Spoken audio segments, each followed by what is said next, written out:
temos uma grande contradição macroeconômica no país, porque há um modelo voltado para o crescimento do consumo, e, portanto, é um modelo anti-investimento, porque ele é voltado para o consumo, é anti-poupança e anti-investimento na sua essência, que cria um desafio muito grande para quem produz no Brasil, que é o contrário do que o governo pensou quando lançou isso, que foi: vamos pressionar o consumo que a produção virá atrás.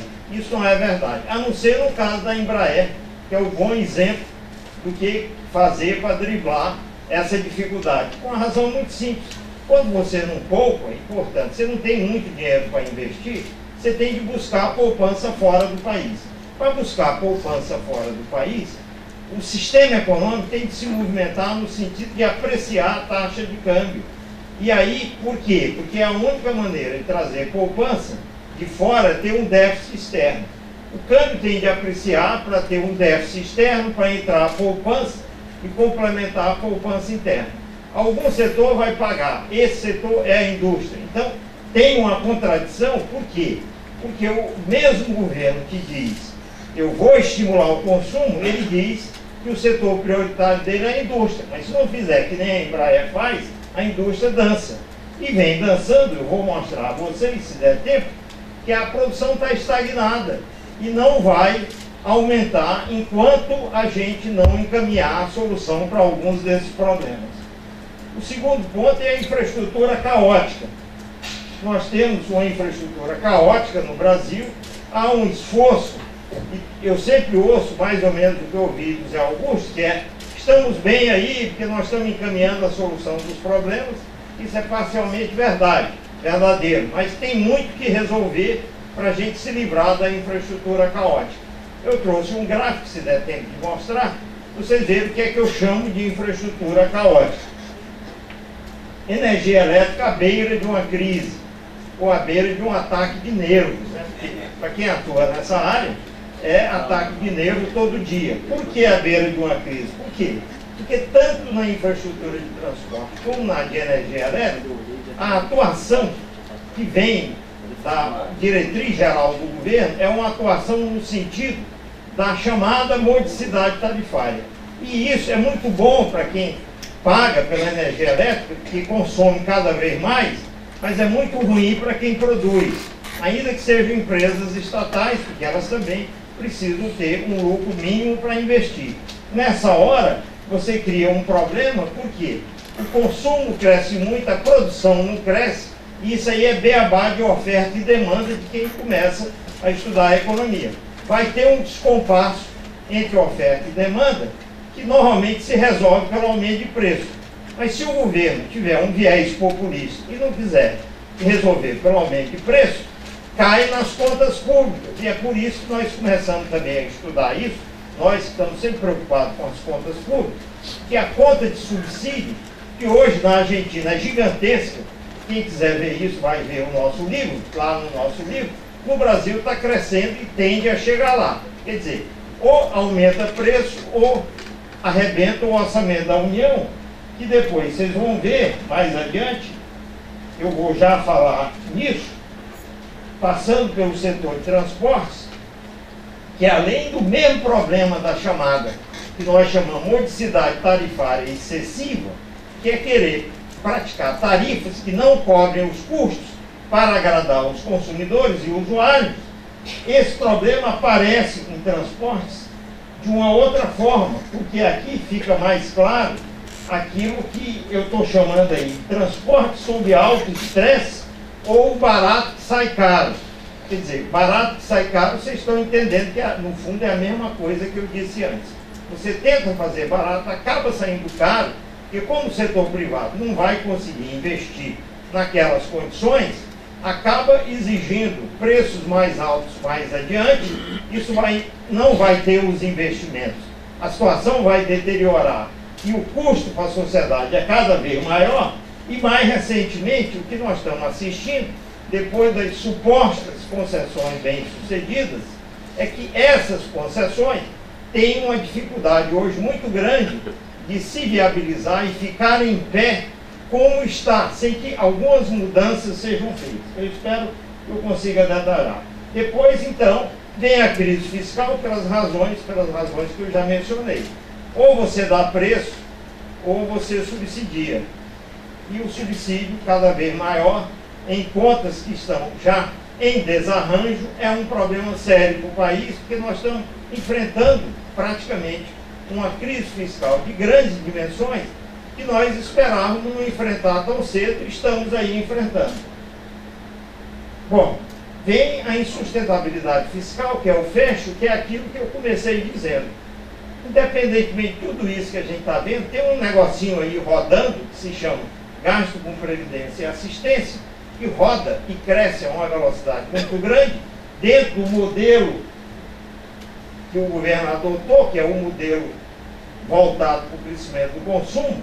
E isso aqui, se a gente não fizer reforma, daí a questão da reforma mencionada ontem aqui, nós não fizermos reforma, isso não vai caber no PIB, e o Brasil vai ter um problema que eu não consigo sequer imaginar a dimensão desse problema hoje. O modelo que está aí é esse: consumo, indústria e modicidade tarifária. Se o governo pudesse anunciar o modelo que ele realmente pratica, era isso aí. Ele quer essas três coisas, só que infelizmente isso aí está cheio de contradição e não funciona, não funcionará. Funciona por algum tempo, depois se esgota, e uma hora vai dar, Deus sabe no que. Falando mais, ainda que rapidamente, um pouco mais sobre os temas que eu mencionei, nós temos essa tendência à apreciação real da taxa de câmbio e ao encolhimento industrial, a não ser que seja uma Embraer. Mas os dados mostram.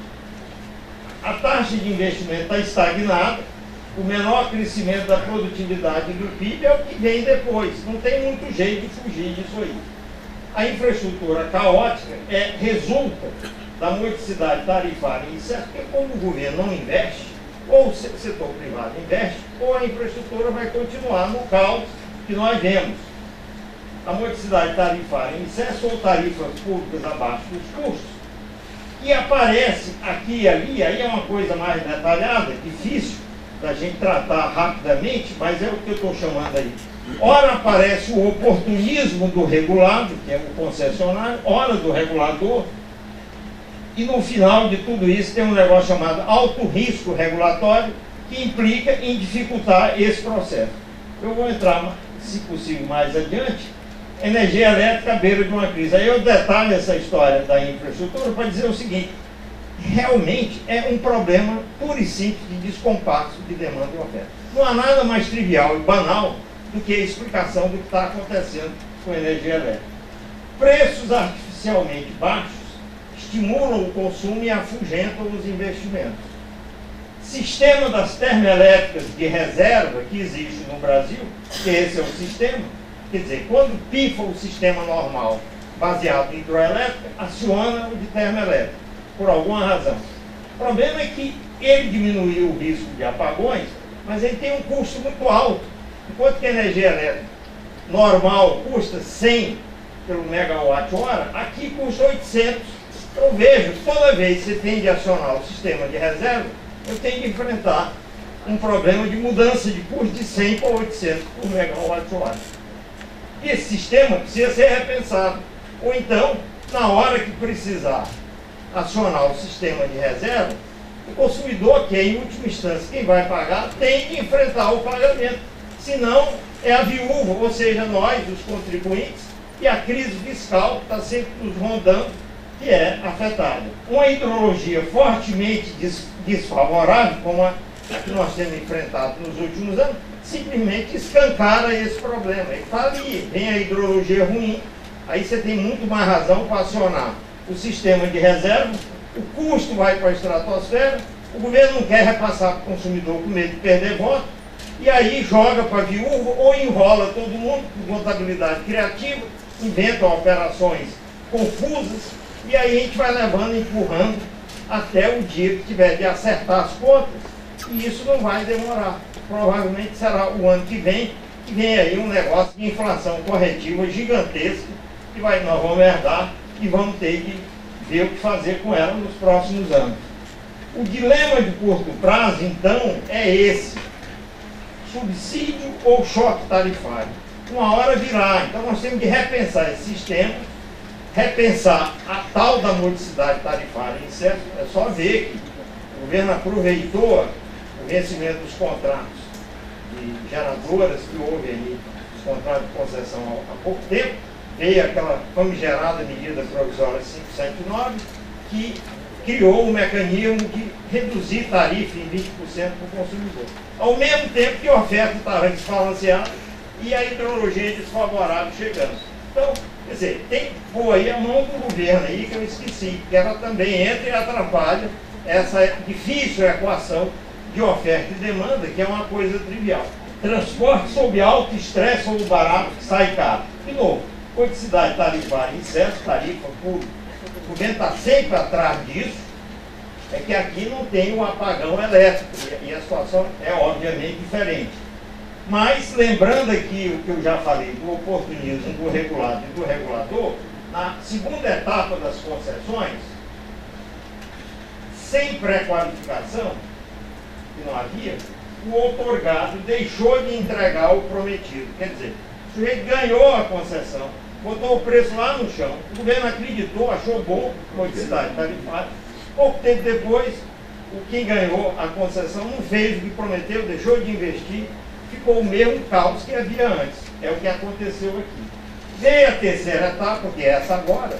O que acontece? O governo resolveu esse problema, trouxe a pré-qualificação, evitou que os aventureiros entrassem, mas, como é um negócio de custos afundados, elevados, esse negócio, o populismo tarifário, sem plano de negócio, aí vem o governo e diz, não, eu vou proibir plano de negócio, que o negócio até hoje eu não entendi. Não pode apresentar plano de negócio. Ou seja, concessão é um negócio às cegas, é isso. Vamos fazer um negócio complexo às cegas. Aí você bota o populismo tarifário, sem plano de negócio, sem saber para onde você está indo, onde você está pisando. E com contratos vagos, os contratos são todos vagos, sobre as obrigações do concessionário, os negócios acabam, correm o risco de se tornar insustentáveis. Mal foram aprovados, porque na prática o que vai acontecer é essa dificuldade de viabilizar isso, porque o governo a cada momento, a cada passo, vai tentar, daí o oportunismo do lado do regulador, vai tentar impor a modicidade tarifária por meio dessa falta de clareza nos contratos e da ausência de um plano para você se referir a ele em qualquer discussão. Alto risco regulatório impede expansão desejável. Esse é que é o problema. Então vejam vocês, a nova crise fiscal, que eu não preciso falar nisso, porque eu já falei tanto disso aqui, eu não preciso dizer nada. Tudo se repete, é tudo igual. Agora, desonerações, subsídio, mais transferência à pessoa. Diferença, tem uma contabilidade criativa que, segundo o Marcos, quebrar o termômetro não diminui a oferta. Eu achei que diminuía, mas não, realmente, pensando bem, não. Insustentabilidade fiscal é aquilo que eu falei há pouco. Sem reformas, a grande folha de pagamento vai explodir. Só para encerrar esse gráfico, para vocês entenderem por que no Brasil é complicado, porque dessa coisa da infraestrutura. Se você pegar o mapa do estado das rodovias brasileiras, é que você vê como tem muito o que fazer e que essas concessões estão longe de tocar nisso aí. Isso aí são as estradas sob gestão do Estado. E aí está distribuído uma avaliação séria e criteriosa que a CNT faz há muitos anos, que é péssimo, ruim, regular e bom mais ótimo. Um dia eu cheguei lá e perguntei, escuta, como é nos outros países? Aí você, não, nos outros países não tem isso, porque lá tudo é bom mais ótimo. Então, não tem essa separação. Ué, mas que estranho.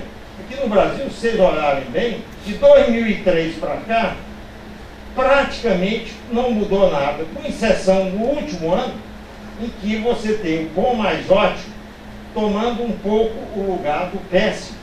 E houve uma pequena variação. Mas, no fundo, as concessões só vão poder mostrar o seu serviço quando elas entrarem aqui. Porque, veja, isso aí é o seguinte, é uma fotografia em cada ano do estado das rodovias públicas. Olha, no dia que as concessões, porque elas entram e vão tomando lugar das públicas, né? Você vai ampliando, daqui a pouco vira privado, grosso, e não tem mais público. Mas, enfim, no dia que você tiver as concessões atuando de forma importante, que aqui, como tem tido pouca concessão relativamente ao tamanho do parque, a amostra que eles usam tem crescido, mas a estrutura de qualidade das estradas continua praticamente a mesma, e há muito, então, o que fazer. Não vem com essa de que nós já cumprimos essa tarefa. Muito obrigado.